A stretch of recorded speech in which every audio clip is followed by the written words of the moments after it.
Aliomenti knew the truth of the woman preparing our attack plan. They'd surrender now and spare themselves the humiliation of what's to come. She rolled her eyes, but he detected the faint smile. None of those strategists and warriors had to deal with the Aliomenti, she countered. I can deal with unsavory tactics thanks to those masterminds, but none of them dealt with energy users.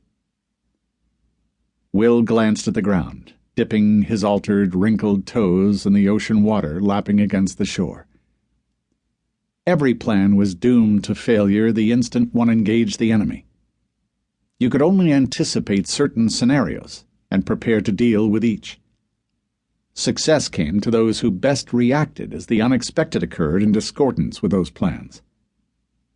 Her studies prepared her better than most, as she tapped the collective wisdom of those great tutors. But none of them could tell her how to deal with people who could teleport out of traps and turn any object into a projectile with telekinetic powers after being disarmed. "We'll adapt." She sighed. "You're right. What else can we do?"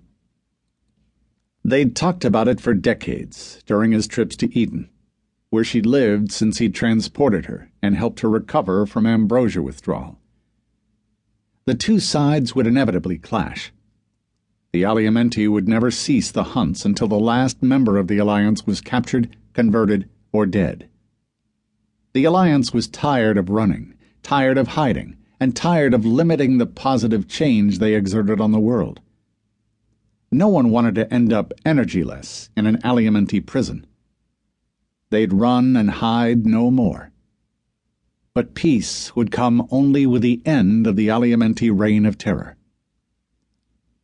Will moved to the shade of a tree, shielding his eyes from the sun with his hand. He'd developed a profound rage over the centuries, a feeling intensified with each hunt, with each capture, with each death, all pointing back to one man, Arthur Lowell. Taking the fight to the Aliomenti now wasn't a difficult decision. Ending the threat was the goal, whether through a change of heart, surrender, or outright destruction. He glanced at Hope, who tried to thaw the man's heart in the past.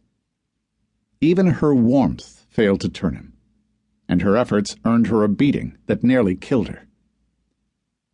It was that prior experience that drove their belief, laced with regret, that this battle could be nothing but a fight to the death. 20 bags rested on the ground near the workshop. The couple began piling hundreds of small discs inside. The discs were a critical part of Hope's plan, and would ensure they'd complete at least one critical objective during the coming battle. They'd loaded the bags into the private flying sphere Will used to travel back and forth to Eden without detection. "I'll alter the return coordinates on the time machine to make sure they get here," Will said. "We must be certain they know the way to Eden."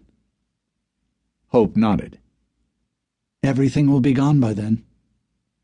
I'll be on my way to the island, and—" She glanced at the remaining machines, numbering in the thousands, all much larger than the discs they'd already stowed.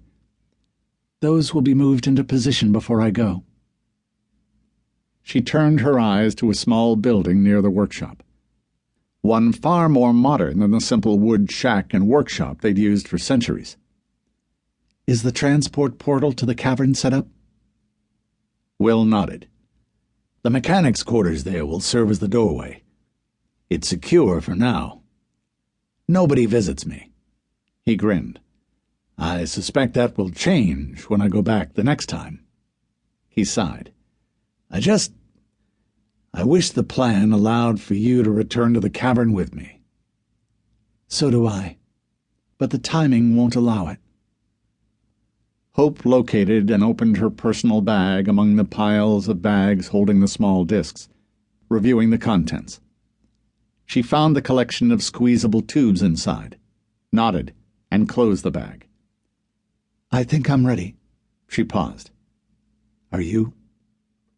He nodded. "Then let's go." Will took a final look around at the tranquil